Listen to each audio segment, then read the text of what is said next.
memahami kalau keputihan itu hukumnya najis. Sehingga mereka seumpama sehari ini pakai celana nih.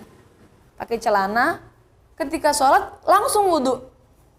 Tidak ada proses istinja, tidak ada proses menyucikan diri dari najis yang bernama keputihan tadi.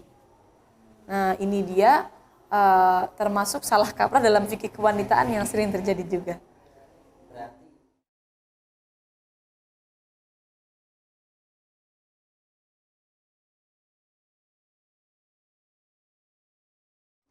Oh, kalau untuk di rumah aja ya,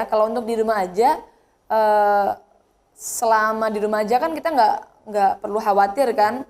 Jadi seumpama mau sholat ya berarti step-stepnya yang pertama adalah harus bersuci dulu, menghilangkan najisnya dulu atau istinja dulu, baru kemudian wudhu.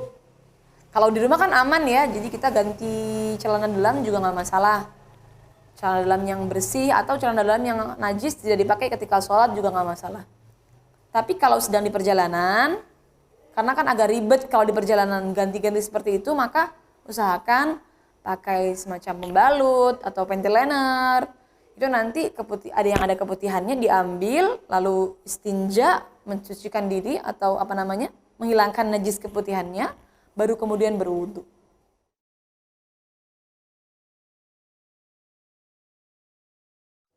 Kalau sebenarnya seperti ini, daimul hadas itu konsepnya adalah dia tidak punya waktu untuk melaksanakan sholat dan bersuci tanpa hadas. Jadi itu ketika seumpama wudu, sholat, itu pasti ada hadasnya. Nah kalau keputihannya sesering itu, maka berarti masuk daimul hadas. Tapi kalau tidak sesering itu, seumpama bisalah setelah wudu langsung sholat itu tidak pakai keputihan, maka berarti ya bukan daimul hadas. Jadi orang yang daimul hadas kalau memang mengeluarkan cairan yang najis, itu cara baik itu darah ataupun keputihan sama aja ini. Cara bersucinya itu ada beberapa stepnya, jadi tidak sama seperti orang yang normal nih. Kalau orang yang daimul hadas, yang pertama adalah membersihkan atau istinja. Setelah istinja, kemudian menyedikitkan najis yang keluar. Nah, menyedikitkan najis yang keluar ini bisa dengan dua cara. Yang pertama dengan menyumbat dengan semacam kapas ke daerah kewanitaan pada area yang tidak wajib dibasuh saat istinja. Jadi agak dalam memang. Kapas dibulat-bulat agak dimasukkan ke area yang tidak wajib dibasuh saat istinja. Lumayan dalam ini teman-teman. Biasanya kalau yang perawan agak takut, maka yang nanti seumpama perawan bisa ikut cara yang nomor 2. Nah, cara nomor 2 ini adalah dengan menggunakan pembalut dan celana dalam yang ketat. Harus ketat, karena kalau tidak ketat tidak punya daya untuk menyedikitkan najis yang keluar. Nah, setelah menyumbat atau pakai pembalut tadi dengan celana dalam yang ketat, maka selanjutnya baru wudhu. Nah, baru wudhunya harus dengan mualah.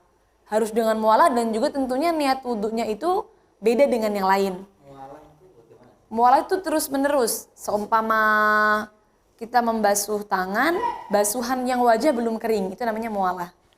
Berarti kalau proses yang semestinya harus dilakukan gimana berarti? Ya berarti sama aja kayak wudhu biasa. Cuma kan dalam wudhu biasa itu sebenarnya tidak disyaratkan harus mualah. Mualah itu kan sunnah. Terus penerus itu kan sunnah. Jadi seumpama orang itu wudhu, setelah basuhan muka, kemudian dia tinggal nyapu-nyapu dulu. Lalu setelah nyapu-nyapu dia langsung basuh tangan, itu nggak masalah. Tapi kalau untuk orang-orang yang daimul hadas nggak boleh. Jadi harus continue. Nah kebanyakan orang sekarang kan wudhunya continue mualah. Nah yang dilakukan oleh kebanyakan orang sekarang itu yang harus dilakukan oleh daimul hadas.